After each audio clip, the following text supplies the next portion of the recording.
High five. High five. High five. High five. High five. High five. You're really good at this. Yeah, I have no idea what's happening.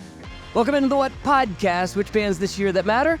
Over the years, we have talked to countless bands, artists, and festival goers. Every now and then, we like to take a look back at some of the best moments of the What Podcast, 5 or so minutes, in what we call, cleverly, a high five. Another great moment from the What Podcast right now. What's amazing about this is that this when I was in regular camping 15, 16 years ago, it never felt like there was this type of community where you like take something from the outside world and bring it in and then like make it a thing, a communal thing, right? How long have you guys been doing this? So we've actually been, we're with Camp Reddaroo, and we've been in group camping since they started out in 2012. Stephen Pulowski set us up at the time. The concept was, since they're letting us camp together for just a little extra fee, why don't we set up a burn structure inside of Bonnaroo to begin with and have our own little community of friends? And we're all, the common thread is Reddit. And we thought, since we're all friends from the internet, why not make it open invitation? Are you guys beer guys to begin with? Yes and no, in that I imbibe a lot. Yeah. And I've started to learn things about them as I've imbibed them. And how it affects your body. It affects it well. Yeah, good. Well, you look good. Thank you. Thank you. I rolled out of bed. My dad and mom gave me the seed money, but I grew this myself. So, Mitchell, did you ever envision this?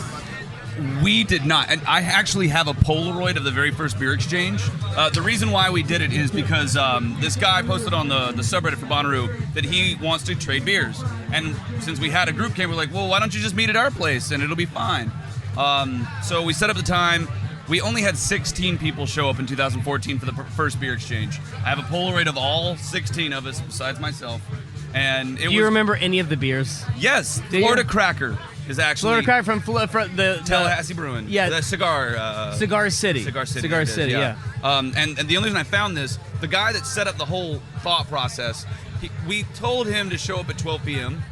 7 hours later, the guy whose brainchild this was shows up like Atlas carrying this giant case of beer, like a giant cooler, and he goes, "Is this where the beer exchange was?"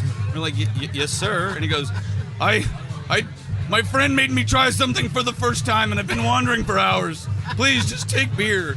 And he plops it down, and he literally just starts pointing at people and saying, "What's your favorite beer?" And then he pulls out an amalgamation really close to what their favorite is from some local Florida brewery. And he's my hero. This guy didn't even come to Bonnaroo, by the way. He wasn't here. He just was walking around with a giant thing of beer. No joke. From the sounds of things, I think what he did was he lugged this cooler for 3 hours to no avail, went back, put it down, went to sleep for 2 hours, picked it back up, and then found us finally. And he just kept the whole beer. So, Brad, this is nuts. But yeah, so from 16 people, this is pandemonium. So it was. And what I love about it the most, I hate to interrupt, is how organized it is. Yeah. Yeah. Well, that's or trial and error. as much of a disaster as it is, because there's so many people. How could you? It does pretty well. Yeah, it's definitely trial and error. Like every year, we've learned something different to do. You can see the crowds out here, like of the different type of trading methods there are. There are some people that bring a lot of beer. There's some people that only bring a 6-pack. So it really became okay, what do we do to accommodate this? How do we get these people in? How do we get this many people in this little bitty space? So over the years, it's really just been trial and error, but we actually have a committee. We have one of our leaders that oversees kind of it, and she kind of takes... This is like a business expedition. We have a Slack channel, and we start planning in generally around January, February, whenever the group camping opens up. There's swag. Yeah, you just said that, right? Swag. Yeah, we have committees that have merch. We have delegation is absolute key.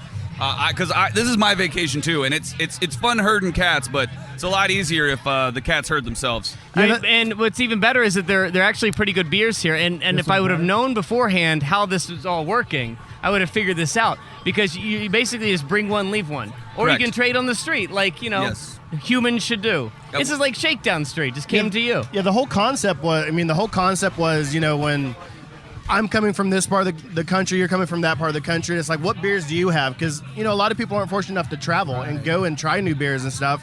And so, like, this community was about, it really was for beer lovers. And it's really became something special to where it's like every year that you come, a lot of these guys that are here are veterans that we see the same faces for the last 5-6 years. And I always talk to some of them and they always say, well, next year I'm going to get a beer for somewhere I haven't got a beer from. So it becomes like a game every year. Thank you for listening to another High Five clip on the What Podcast. We are part of the Consequence Podcast Network. You can listen to the full episode at thewhatpodcast.com or consequence.net or wherever you get your favorite podcasts. Thank you again for listening, and please like and share.